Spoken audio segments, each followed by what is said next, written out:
বাবা ভোলানাথ বা শিব হলেন হিন্দু ধর্মের প্রধান দেবতাদের একজন।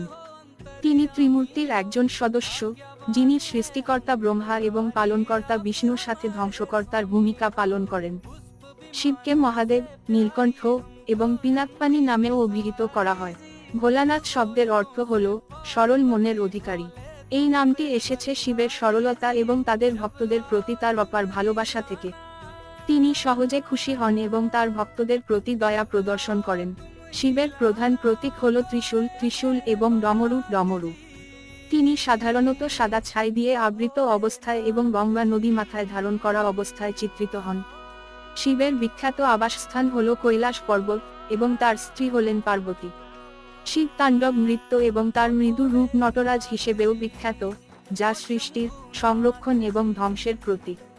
শিবের পূজা মহাশিবরাত্রি উৎসবে ব্যাপকভাবে পালন করা হয়।